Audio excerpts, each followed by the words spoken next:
Hi everyone, this is Kamlesh Chauhan. आज हम लोग स्टार्ट करने जा रहे हैं क्लास 12 केमिस्ट्री और उस केमिस्ट्री का प्रीवियस ईयर क्वेश्चन पेपर को सॉल्व करेंगे। ठीक है, चलिए। तो हमने क्या किया है कि 3 क्वेश्चन पिक आउट किए हैं आपकी प्रीवियस ईयर, जो भी सैंपल पेपर है जो भी है। ठीक है, तो उसमें से 3 क्वेश्चन है और वो 3 क्वेश्चन कौन कौन से, एक ऑर्गेनिक का हमने लिया है, एक इनऑर्गेनिक का और थर्ड जो है फिजिकल का।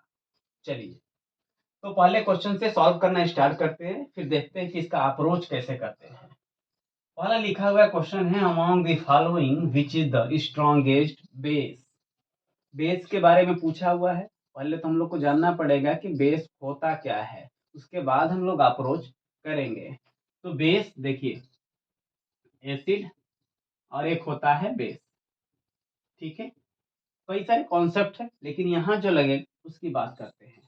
एसिड वो स्पीसीज होते हैं जो इलेक्ट्रॉन पेयर ऑफ इलेक्ट्रॉन, ठीक है, पेयर ऑफ इलेक्ट्रॉन क्या करते हैं, एक्सेप्ट करते हैं। एक्सेप्ट करेंगे, जो पेयर ऑफ इलेक्ट्रॉन को एक्सेप्ट करेंगे उनको क्या बोलेंगे, एसिड बोलेंगे। जो पेयर ऑफ इलेक्ट्रॉन को डोनेट करेंगे उनको क्या बोलेंगे, बेस बोलेंगे। जो पेयर ऑफ इलेक्ट्रॉन एक्सेप्ट करेंगे उनको एसिड, जो पेयर ऑफ इलेक्ट्रॉन डोनेट करेंगे उनको क्या बोलेंगे, बेस बोलेंगे। इतनी बात क्लियर है। मतलब पेयर ऑफ इलेक्ट्रॉन क्या, मतलब लोन पेयर। ठीक है, अब हम लोग को ये देखना रहेगा कि क्वेश्चन में जो जिस स्पीसीज के बारे में पूछा गया है क्या उसके ऊपर लोन पेयर है कि नहीं है। अगर लोन पेयर है तो क्या वो इजिली दे सकता है या डिफिकल्टी से देगा। अगर इजिली देगा तो मोर बेसिक, अगर डिफिकल्टी से डोनेट करेगा तो लेस बेसिक। यही कॉन्सेप्ट लगाना है। दूसरा, यहाँ एक और कंडीशन लगेगी रेजोनेंस वाली। ठीक है, रेजोनेंस का भी आएगा कॉन्सेप्ट कि रेजोनेंस कहाँ होता है। अगर रेजोनेंस में, रेजोनेंस का सिंपल सा ये कहने का मतलब है कि delocalization of pi bond. Delocalize होगा पाई बॉन्ड, मतलब यहाँ से पाई इलेक्ट्रॉन निकल कर वहां जाएगा। निकलना क्या, केवल शिफ्ट होता है, अपना पोजीशन चेंज करता है। और कब चेंज करेगा, जब उसके साथ कोई लोन पेयर हो, निगेटिव चार्ज हो, पॉजिटिव चार्ज हो, तभी वो अपना डायरेक्शन या फिर जो शिफ्टिंग ऑफ इलेक्ट्रॉन है इसको प्रोसीड करेगा। चलिए देखते हैं। यहाँ देखिए नाइट्रोजन है, नाइट्रोजन की 3 वैलेंसी होती है, यहाँ पे 2, एक 3 यहाँ और एक लोन पेयर होता है, ये है। अब देखते हैं क्या ये लोन पेयर हमको मिल सकता है। हाँ, बात तो सही है कि यहाँ भी लोन पेयर है और यहाँ पर भी लोन पेयर है। सब जगह जहाँ जहाँ नाइट्रोजन दिखेगा वहाँ वहाँ लोन पेयर है। बस बात ये आ रही है कि नाइट्रोजन का लोन पेयर क्या डोनेट करने के लिए अवेलेबल है कि नहीं है, बस अवेलेबिलिटी देखनी है। तो यहाँ जो लोन पेयर है वो रेजोनेंस में इन्वॉल्व है, इसलिए क्या है, अवेलेबल नहीं है।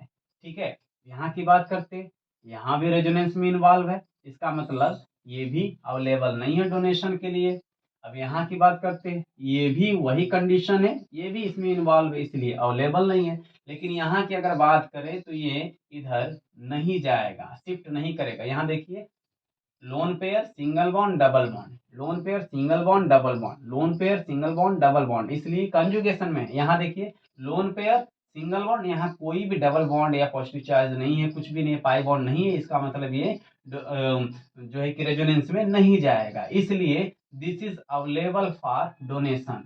तो this is more basic. Basic तो सभी हैं लेकिन इजिली अवेलेबल नहीं है, ये इजिली अवेलेबल है। तो हमारा आंसर क्या हो जाएगा, ऑप्शन नंबर सी। ये जो होगा ये स्ट्रॉन्गेस्ट बेस होगा।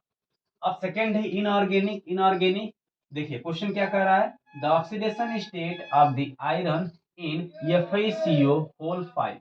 ठीक है, ये हमारे पास कोई कंपाउंड कॉम्प्लेक्स दिया गया है, इसका आयरन का ऑक्सीडेशन स्टेट निकालना है। तो कैसे निकालेंगे, जिसका हमको ऑक्सीडेशन स्टेट निकालना होता है उसको यक्स मानते हैं, उसके बाद प्लस। अब देखेंगे जो लिगेंड लगा हुआ है, लिगेंड क्या होता है, ऐसा कोई स्पीसीज जो इलेक्ट्रॉन पेयर सेंट्रल मेटल, इस मेटल को डोनेट करे, जो भी कॉम्प्लेक्स रहेगा उसमें जो मेटल रहेगा उसको डोनेट करेगा तो उसको क्या बोलेंगे, लिगेंड बोलेंगे। देखिए यहाँ क्या है, कार्बोनिल है, ठीक है, CO, इस पे जितना चार्ज होगा, चार्ज कितना है, 0, इस पे 0 चार्ज होता है, कार्बोनिल पे 0 चार्ज का, 0 इंटू कितने हैं, 5 है। उसके बाद देखते हैं कॉम्प्लेक्स पे क्या कोई चार्ज है, नहीं है, इसका मतलब 0 वाला चार्ज 0। अब इसको सॉल्व करते हैं, जो भी x की वैल्यू आएगी वही हमारा ऑक्सीडेशन स्टेट होगा। तो x की वैल्यू यहाँ 0 हो जाएगा, प्लस इक्वल टू 0, यानी कि x equal to 0, option number B. ठीक है, ऑप्शन बी जो होगा हमारा राइट आंसर। अब आते हैं थर्ड, यानी कि physical chemistry. Which of the following solution of KCl will have the highest value of molar conductivity. Molar conductivity, molar conductivity पहले जान लेते हैं। मोलर कंडक्टिविटी क्या होता है?